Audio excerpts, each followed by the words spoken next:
What's happening, everybody? Trey here, joined as always by my dad, Sean, and today, reactions to the classics. It's the 12 Songs of Christmas top 10 list, Right. and this comes courtesy today of a submission from our good friend here at the channel, Josh. Looking forward to this one, Josh. It's the Christmas time, and here in 2020, man, we definitely need it. Yeah, we do. And a lot of classics on this list, but still some that I haven't heard of. So I'm looking forward to this one, man. Before we jump in, if you like this, be sure to give it a thumbs up. Hit that big red subscribe button, and you can check out our Patreon page down below if you'd like to maybe submit a list of your own. Be sure to follow us on Twitch as well. And the music will not be in this video due to copyright, but there will be a link down below for you to check that out if you want to.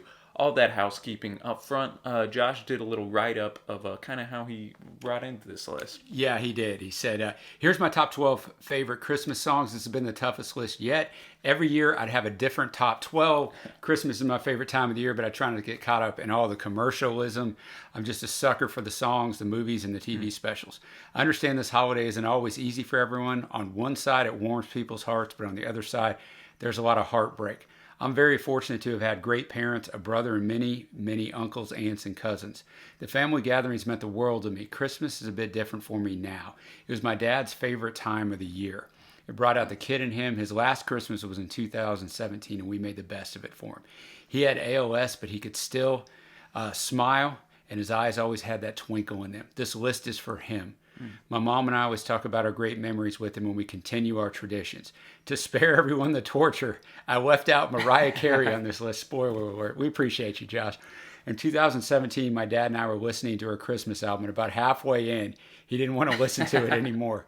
He had good taste in music. Yes, he did, Josh. I hope everyone enjoys these songs, and Merry Christmas to you all. What a fantastic write-up, Josh. Thank you for letting us do this for you. Oh, definitely, man. I can't wrap it up any better than what Josh said, so let's just get into this list, man. As you can see, we're starting off. Number 12, Bob Dylan's Must Be Santa, written by Hal Moore and Bill Fredericks, was released in November of 1960 by Mitch Miller.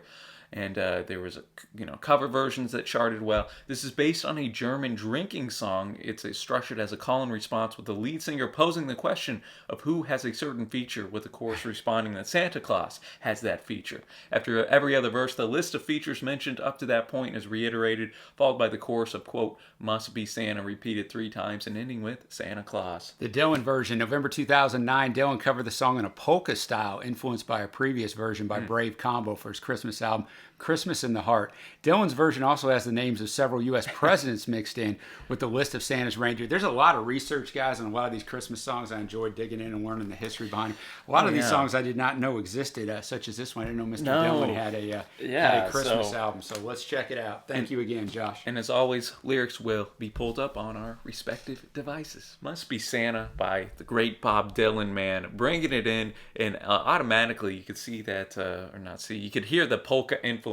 You for sure could, man. Yeah, just what a fast-paced song. Were you familiar with any version of this song? Nothing. Neither was I, man, which is kind of surprising if it originally came out in 1960, but I liked it, man. The whole, as we mentioned at the start, the whole call and response was pretty tight. Yeah, it was cool, man. I mean, I don't really have much else to add to. I like how he just worked in the president's names in that very last verse. That was pretty cool. That was pretty tight, man. And, if the great Bob Dylan's coming out with the Christmas album, man, that Christmas bug can infect anybody, especially, man. If this came out in 2009, Dylan would have already been well into his 60, 70, yeah. So dude, that was a good way, nice upbeat, kind of way, which is what you want to start the list off. And now we're going to a true bona fide classic here. I actually don't have any research. We got Rudolph the Red-Nosed Reindeer, the Butch Walker version here. So let's get into this one. 2017. Rudolph the Red-Nosed Reindeer, Butch Walker edition. What you think of this one, Dad? It'll take a while to get used to. I respect the fact that he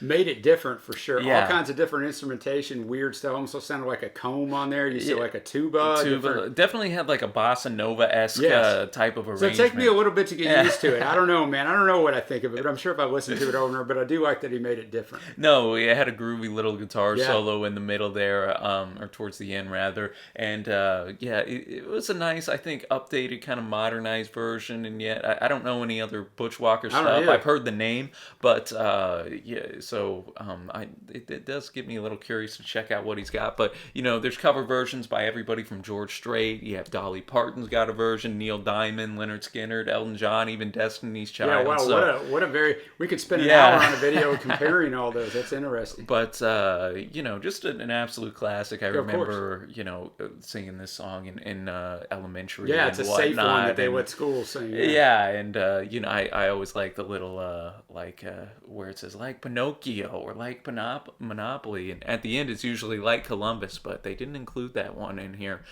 maybe due to Christopher Columbus's lower stance in the recent years. But hey, man, cool job. And now we're gonna go to number 10, another absolute classic. We got Sleigh Ride.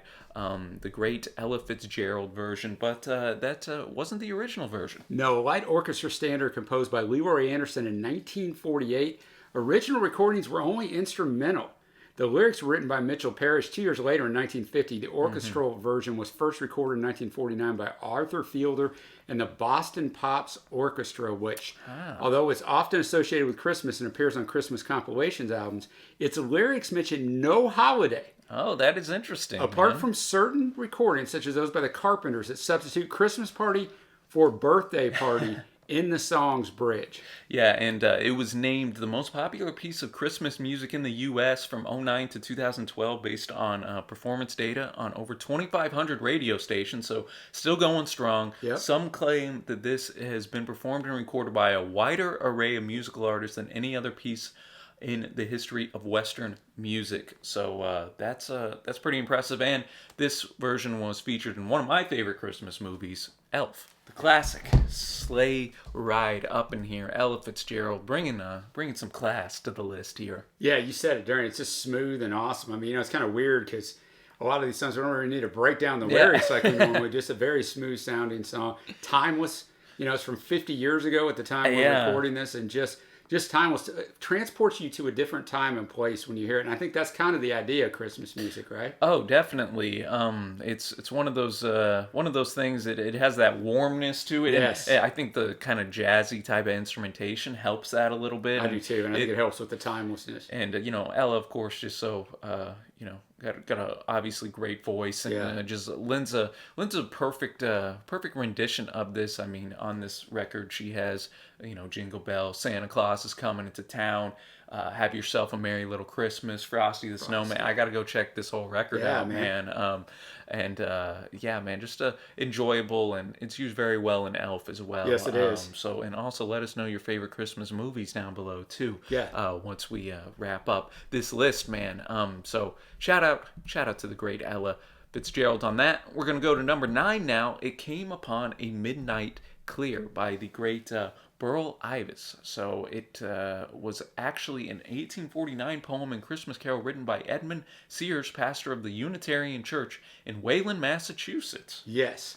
In 1850, Sears' lyrics were set to Carol, a tune written for the poem the same year at his request by Richard Storrs Willis. This pairing remains the most popular in the U.S. This is interesting. While in Commonwealth countries, the lyrics are set to Noel, a later adaptation by Arthur Sullivan from an English melody.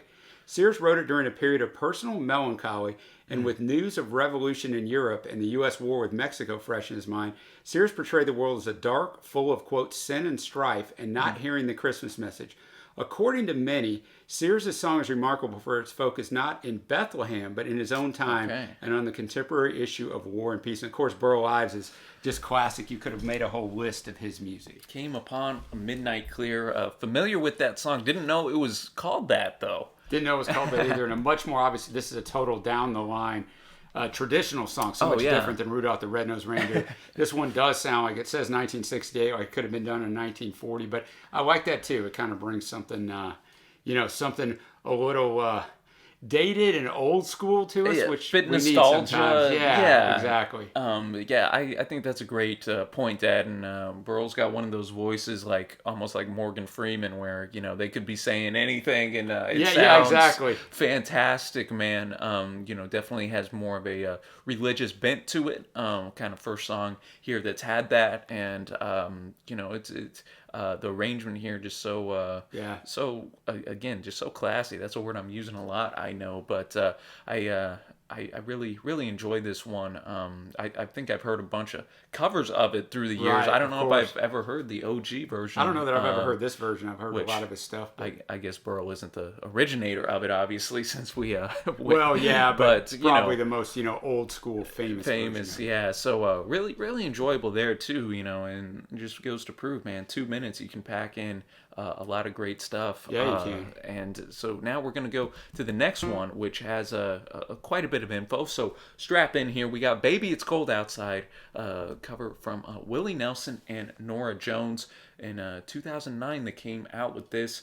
Originally written in 1944 by Frank Loesser, yeah. and introduced to the public in 1949 with the film Neptune's Daughter. While the lyrics make no mention of a holiday, it is popularly regarded as a Christmas song owing to its winter theme, kind of like Sleigh Ride. I was going to say there's two already. The song was released in 8 recordings in 49 and has been covered numerous times since. Yeah, and this song actually went to 55 on the country charts this release. And we knew that Josh was going to get a Norah Jones in here. Somebody loves Norah Jones. During the 1940s, when Hollywood celebrities with vocal talents attended parties, they were expected to perform songs. In 1944, Loesser wrote Baby It's Cold Outside to sing with his wife, Lynn Garland, at their housewarming party in New York at the Navarro Hotel. They sang the song to indicate to guests that it was time to leave. Garland has written that after the first performance, we became instant parlor room stars. We got invited to all the best parties for years on the basis of Baby. It was our ticket to caviar and truffles. Parties were built around our being the closing act. But in 1948, after years of performing the song, Loesser sold it to MGM for the 1949 romantic comedy film Neptune's Daughter. Garland was furious. She said, I felt as betrayed as if I'd caught him in bed with another woman. The song did win the 1949 Academy Award for Best Song. This duet is a conversation between two people. A host called Wolf in the score, usually performed by a male, and a guest called Mouse, usually performed by a female in call and response form. Every line in the song features a statement from the guest, followed by a response from the host. While both the Wolf and Mouse want the night to continue, the Mouse says they, quote, ought to say no, no, no, sir, and return home because of what family and neighbors will think.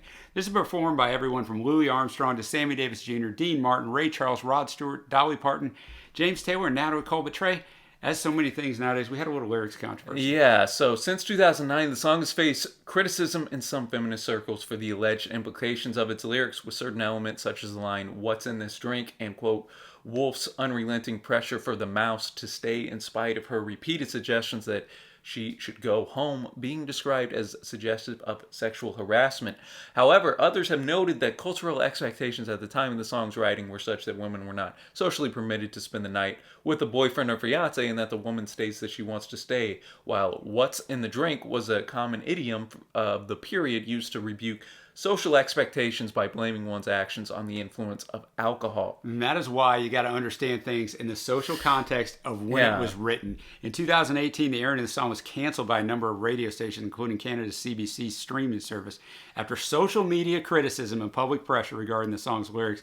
Eventually returned to the air, banned in some U.S. cities as well. In 2019, John Legend and Kelly Clarkson recorded the song, but they used modified lyrics. That was a way of jumping in there and trying to get this thing on the air with your modified lyrics. I don't know what I think of that, because if you just understand it in social context, I know that was a long intro, but I found it interesting, one, how it existed. Didn't know that you were supposed to sing songs. No, that's a very interesting. And then, of course, you get the controversy, but understand what it meant in the time. So Willie and Norah, what a contrast of voices. Yeah, I'm looking forward to this one for sure, man. This is probably like the best structured song we've actually heard up to this point. Most impressive, just since the whole thing is in the call and response. Yeah, it's actually a well put together. Sometimes Christmas songs, they have the lyrics that you can sing along to. So not necessarily, as you said, the best constructed. I mean, I could see how people can take this, that he's being pushy to her. I get it, but nice dichotomy in the voices. Oh yeah, I know you said it during the reaction that Norah Jones's voice is tailor-made for this, or just about anything really. I like the difference in her just pretty smooth voice and kind of the gruffness of Willie's voice. And I know our next song is from She and Him, but this song reminds me of Elf as well. Something you that's right. Yeah, Zoe Deschanel, who is one of the two singers of She and Him. Her and Leon Redbone version is in Elf, so that's what it always reminds me of whenever I hear Oh this. yeah, it all leads back to Elf, man. It all Who leads would have back to Elf. thought? That's crazy. But yeah, I mean, I think you covered it well. I don't have too much more to add. I just, it's a very impressive song. I like the little harmonica shout out in there as well, kind of in the middle. Gave it just enough of that country flair that you'd expect with a song with Welly Man, and Nora just killed it. So. As you mentioned, that She and Him's up next, and this time it's going to be the track "The Christmas Waltz" from 2011. Yeah, it was written by Sammy Kahn and Julie Stein, or Jewel Stein, I should say, for Frank Sinatra, who recorded it in 1954 as the B-side of a new recording of White Christmas, which may or may not be on this list later on. Kahn recalls one day during a very hot spell in L.A., the phone rang, and it was Jewel to say, "Frank wants a Christmas song." Kahn resisted. "Jewel, we're not going to write any Christmas song after Irving Berlin's White Christmas. The idea is just ridiculous." Stein was emphatic, however. "Frank wants a Christmas song." You know, Trey, back in the day, Frank got what Frank wanted. Yeah, I was about to say, tough to turn Sinatra down, man. Yeah, and the two met in Stein's apartment to begin work on the project, and Kahn asked the composer, "Hey, Jewel, has there ever been a Christmas waltz?" He said, "No."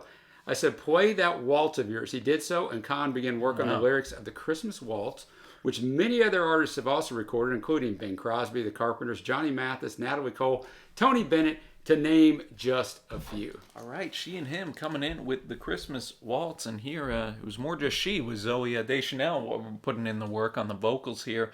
But I did enjoy the acoustic work kind of in the background. Very, very slow down tempo. Very slow. It almost like goes against the waltz part of it, right? It wasn't a total waltz there.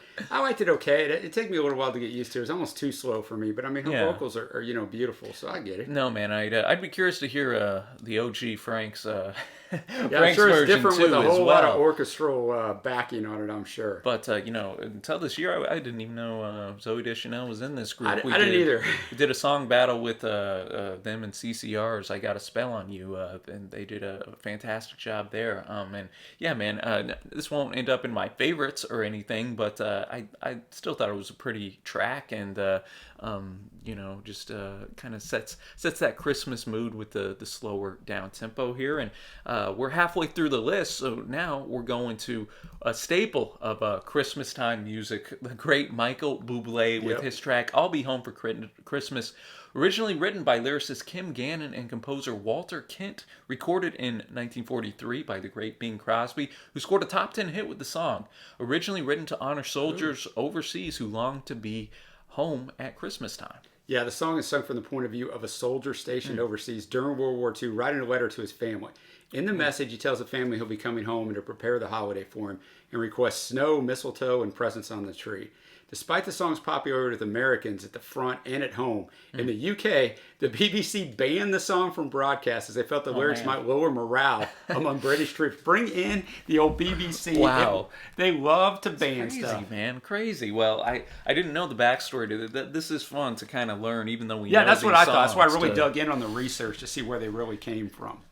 Michael Bublé putting on just a killer vocal performance, as you'd expect, man, with "I'll Be Home for Christmas." This is another one I wasn't familiar with, man. Really? Well, no, I'm not with his version, I guess. Okay. So No, I wasn't familiar with his either. He as he's made a career on, this could have been from the 40s in the big band era. This could have been Bing's original. I wanted to speed him up just a tad bit, but I get it, man. So, I think it's a classic version and puts you right in that Christmas environment.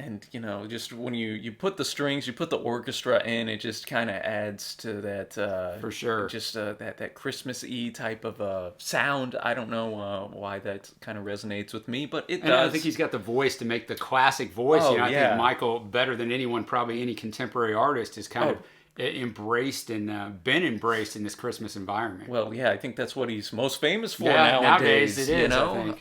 I see this record came out in 2011, so even though it is a Christmas song, it does almost have a melancholy bent, if you want to read it like that. It does. "I'll be home for Christmas, if only in my dreams." You can And now you understand that it's from for the soldiers, like they're gonna have to escape but in their minds. But a classic, classic, and now we're going to a real classic, "White Christmas" by Bing Crosby. From the guy who sang the That's original right. to "I'll Be Home for Christmas." This has a lot of backstory because it's quite interesting. Oh yeah, Irving Berlin song reminiscing about an old-fashioned Christmas setting released back in 1942. Version sung by Bing Crosby, as this song is most famously known. It's the world's best-selling single with an estimated sales in excess of 50 million copies worldwide. When you add in cover versions of this, in addition to Crosby, sales of the song exceed 100 million.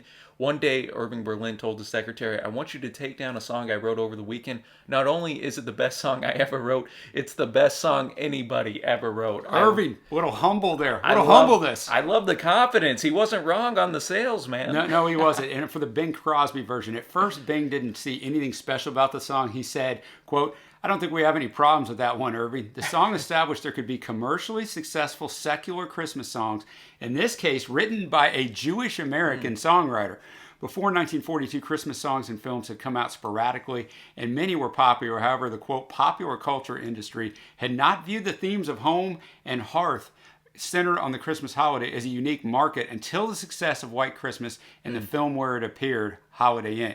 It has been written that White Christmas changed Christmas music forever, both by revealing the huge potential market for Christmas songs and by establishing the themes of home and nostalgia that run through Christmas music evermore, and also through many movies and different things. So this really did change a lot of things. Yeah, it's been noted that the mix of melancholy with the comforting images of home resonated especially strongly with listeners during World War II. So, coming back to that. A few weeks after the attack on Pearl Harbor, Crosby introduced White Christmas on a Christmas Day broadcast. The Armed Force Network was flooded with requests for the song. That's pretty cool. It is. In 1942 alone, Crosby's recording spent 11 weeks on top of the Billboard charts. That's insane. That's 3 months. That's 3 months. Long past Christmas, man. The original version also hit #1 on the Harlem Hit Parade for 3 weeks.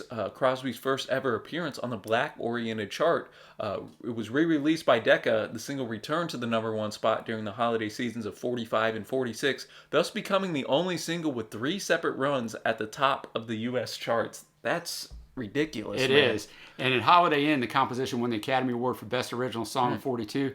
The version this is interesting too, the version most often heard today on the radio during the Christmas season is the 1947 re-recording. The 1942 master was damaged due to frequent use. So he re-recorded the track in 1947, accompanied again by the same orchestra, same background singers, with every effort made to reproduce the original recording. The re-recording is recognizable by the addition of flutes and celesta in the beginning.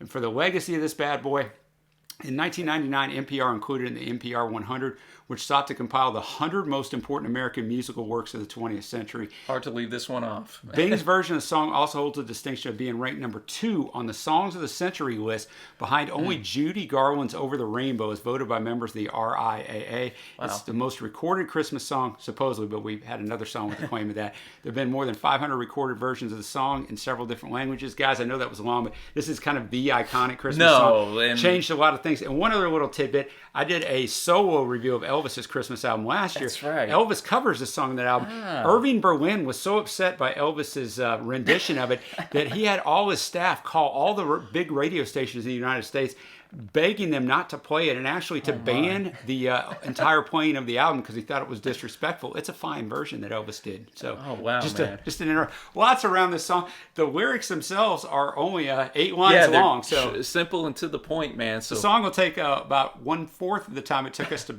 back it up there. Wow, the great Bing Crosby coming with the classic, man. White Christmas. I know we were both familiar with the track, but it is just so classy with the orchestration. Yeah. You got the backing singers in there, man. And I think this is one, Trey, where the delivery of this one, we've been talking about, slow deliveries or whatever. This one had to be slow. You're right. Yeah. Bing had to put this thing out because I know the original's 155. The Spotify version's a little bit longer here for sure. But you can't come out with a minute long song with only 8 lines, depending on how he decided to tackle it. So that makes the song as iconic as anything. But of course, this one is dated in a good way. I mean, it definitely sounds 1940s in a way that take you back to a simpler time. Albeit, I Yeah. realized it was originally recorded when we were in World War II, so that definitely wasn't a simple time. But you guys know what I mean. Just, Yeah. the technology, the speed of life was not nearly as crazy as No, it is now. makes me think of going back. Oh, I want to sit down, watch a black and white movie. Yeah, Exactly. exactly. Stuff like that. Just such a warm delivery by Bing here, and just that classic line: "May your days be merry and bright, and may all your Christmases be white." Just, Living in Texas, they're not. yeah, We that's, wish.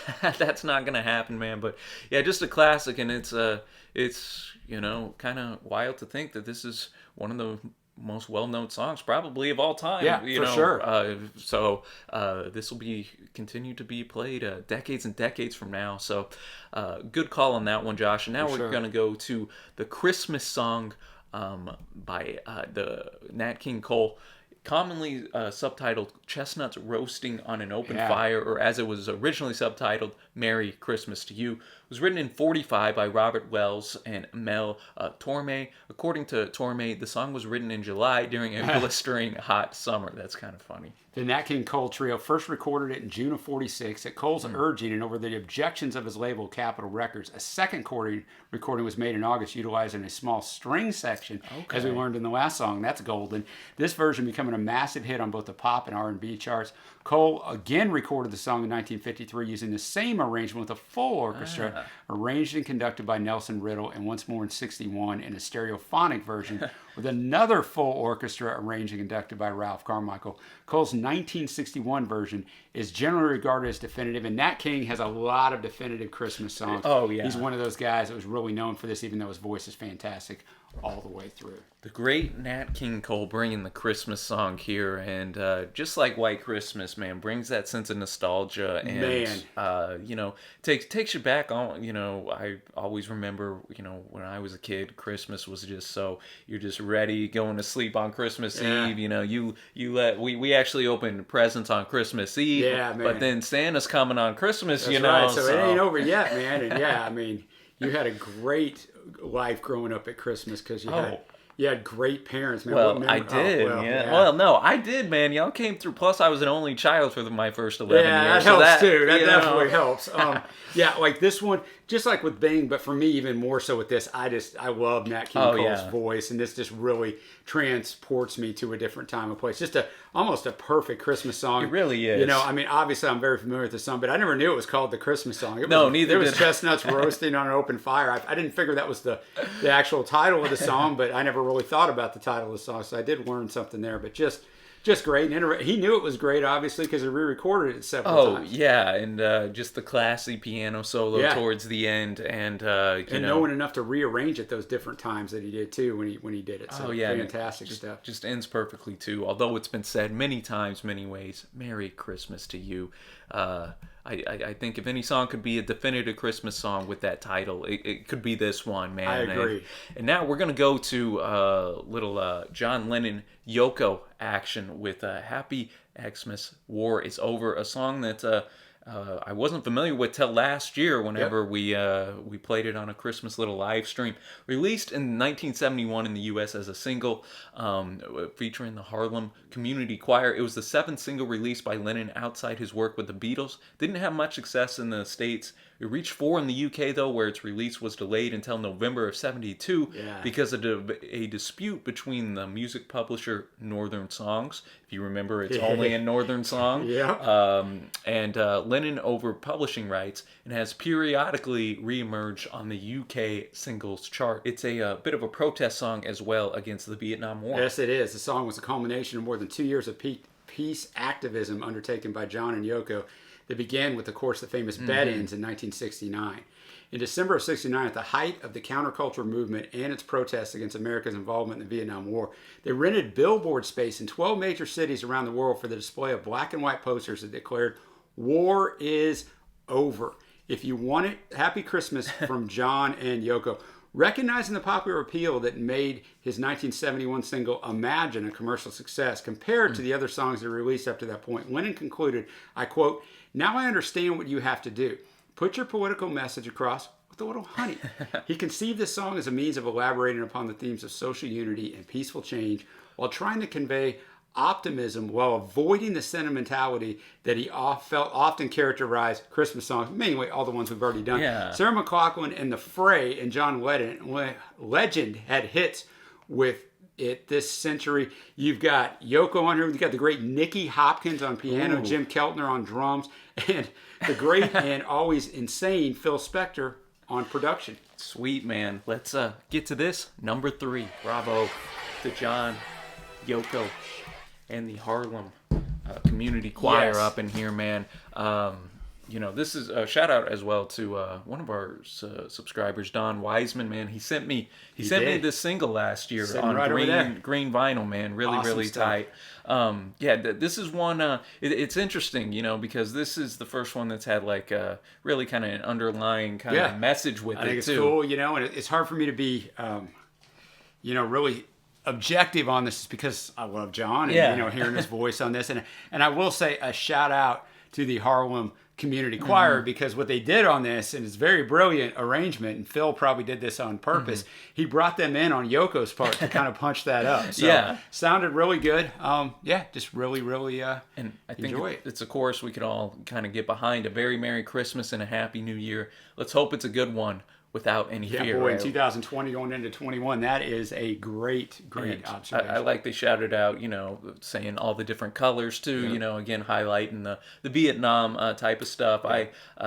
So he got across the message with the honey around it. Yeah, as he did. Yeah, he did a good job of, you get the sleigh bells and the chimes, so everyone's all happy with that. No, yeah, the bells were a great touch, man. So now we're going to go, the last two aren't on Spotify, but they're on YouTube here, just the audio. We got number 2, Michael Bublé, coming up again. That's right. With Grown Up Christmas List, sometimes titled My Grown Up Christmas List, composed by Dave Foster and Linda Thompson Jenner, who wrote the lyrics. It was originally recorded by Foster with Natalie Cole on vocals for his 1990 non-holiday album River of Love. Though it was also released as a single, the song was not a hit upon its first appearance.